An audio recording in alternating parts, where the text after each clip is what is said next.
This episode is brought to you by Rakuten. If you're shopping while working, eating, or even listening to this podcast, then you know and love the thrill of the hunt. But are you getting the thrill of the best deals? Rakuten shoppers do. They get the brands they love with the most savings and cash back. And you can get it too. Start getting cash back at your favorite stores like Samsung, Expedia, and Sephora. And even stack sales on top of cash back. It's easy to use, and you get your cash back through PayPal or check. The idea is simple. Stores pay Rakuten for sending them shoppers, and Rakuten shares the money with you as cash back. Download the free Rakuten app and never miss a deal. Or go to Rakuten.com to start getting the most bang for your buck. That's Rakuten. Starting a business can seem like a daunting task, unless you have a partner like Shopify. They have the tools you need to start and grow your business. From designing a website to marketing to selling and beyond, Shopify can help with everything you need. There's a reason millions of companies like Mattel, Heinz, and Allbirds continue to trust and use them. With Shopify on your side, turn your big business idea into... Sign up for your $1 per month trial at shopify.com/special offer. This is Optimal Relationships Daily. 5 no BS tips on how to talk to anyone. The Real Truth, Part 2, by Renee Benes of thefunsizelife.com. My story has been altered. Let me tell you, I had to face some major story altering back in 2014 when I first started reading spiritual self-help books. I was forced to go head-to-head with the story I'd grown up believing about the world around me. Quote, have a mind that is open to everything and attached to nothing. End quote. That's a quote that I heard often from Wayne Dyer, who I believe was quoting Talopa. When we release our story and our desire to become hardened in our ideals, we open ourselves up to experiencing new stories without judgment or fear. Doing this is key to truly allowing ourselves to not only hear the words of another person, but to truly listen to what they say, which brings me to my next point. Listening, not hearing. I remember when I was a kid, someone, probably a lot of people, told me that I wasn't a good listener, that I interrupted all the time. The truth is, I just so badly wanted to be heard. My brain was, and still is, a constant chatterbox filled with thoughts and ideas. Now I get them out in the form of blog posts and podcasts where no one can interrupt me. How perfect. When I was a kid, however, I remember the strenuous effort I put into not even listening to people, but just holding back my own thoughts. No matter who was talking to me, I would sit there with my eyes fixed on them, all the while repeating in my head that thing that I really wanted to make sure got heard. Don't forget, don't forget, don't forget. Sometimes I would slip up, actually start listening to the other person, and then forget the thing I so badly wanted to say. Other times, the far worse times, were when we were in a group and the conversation moved on so quickly that if I were to say the thing that I kept repeating in my head, I would just sound stupid now. If you remember, that's okay. If you forget, that's okay. Both of these scenarios, while extremely trying, slowly conveyed the message to me that I will not in fact die if I don't get to say every single thing that comes to my mind. Eventually, this led to me having a thought in my mind and then whispering to myself in my head, if you remember, that's okay. If you forget, that's okay. And then I would proceed to listen to whomever currently had the floor. This process really became perfected after I became a mom. Hands up if you're a parent and all day long you have the agendas of every other family member running through your head all day. Meanwhile, you're still trying to manage yourself. Yeah, I thought so. Me too. Some days, especially running my own business from home, I always had some pre-planned self-agenda in my head that one of my kids would inevitably interrupt. I would nod along, tuning them out completely while trying to stay on my task at hand.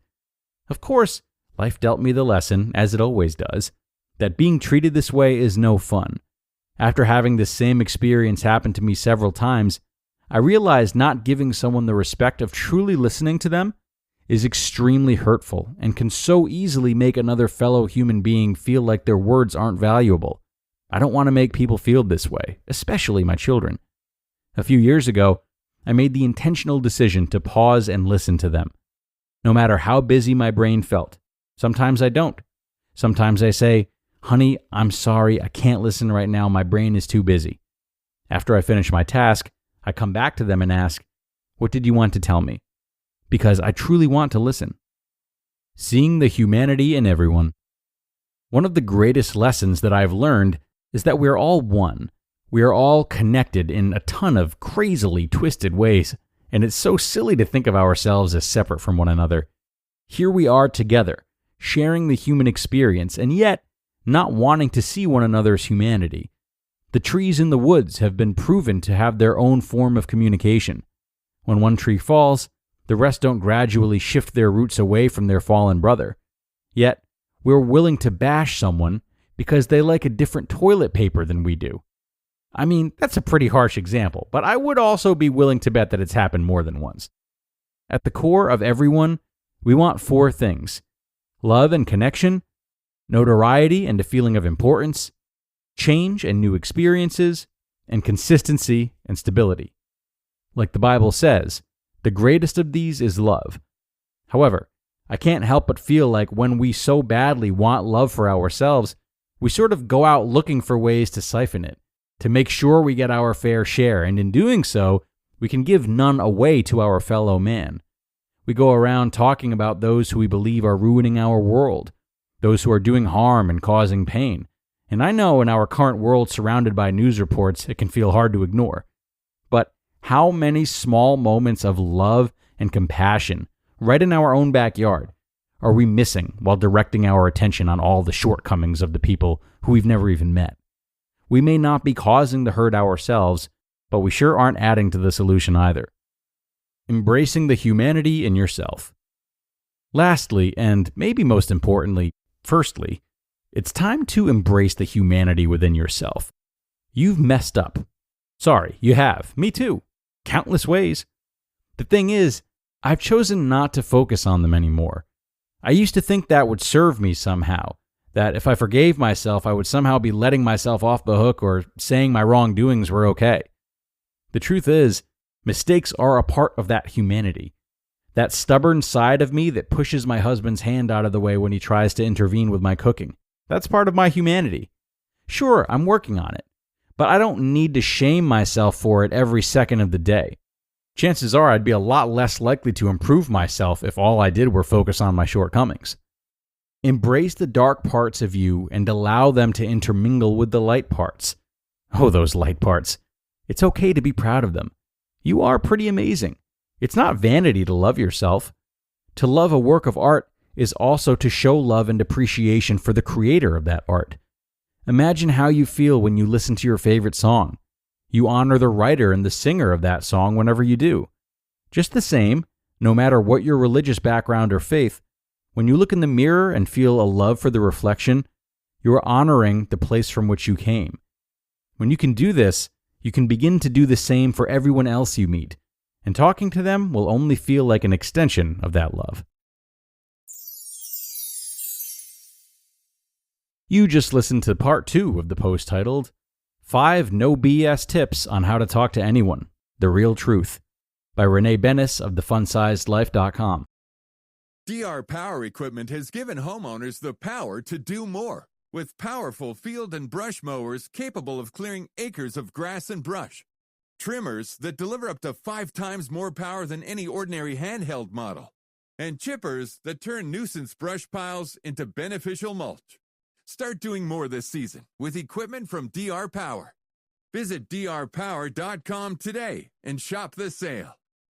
Hey, it's Justin from Optimal Living Daily. Before we start, I want to share a super powerful practice I use called NSDR, or non-sleep deep rest. In just about 10 minutes or so, this yoga nidra practice leaves you feeling as refreshed as after a nap without actually sleeping. Experience it for yourself on our guided podcast. Search NSDR and look for the one from Optimal Living Daily. And a good finish by Renee, to no one's surprise, thanks to her. Now, in yesterday's commentary, I elaborated on her line about how everything she's talking about can be a lot to achieve all at once and, not just happen overnight. She said something else today that reminded me of that and offered a glimpse into how we can maybe start making that transition. It was her mention of how she's stopped focusing on the many mess-ups of her own life. So this right here is an opportunity to embrace slow, patient growth, rather than trying to immediately get to this place of complete self-acceptance and, quite frankly, risking self-judgment if you can't do so. So rather than saying, okay, I'll go out and be like Renee right away, otherwise I failed, instead, start by asking yourself, okay, what ways have I messed up and forgiven myself? And what ways have I messed up and not yet forgiven myself? Then investigate rather than waving a magic wand. Ask why it's been hard to forgive yourself, why it's been hard to stop thinking about them, what they might have in common, what stories you've told yourself about them, etc. This is how growth starts, and it's slow, but it often has to be. Okay, everyone, that's going to bring us to the end. Thanks a lot for listening all the way through and, of course, listening to both parts of this post. I hope it gave some good insight to mull over. Again, it is time to get going, but I appreciate you being here, and I hope to see you again tomorrow for another post. That's where your optimal life awaits.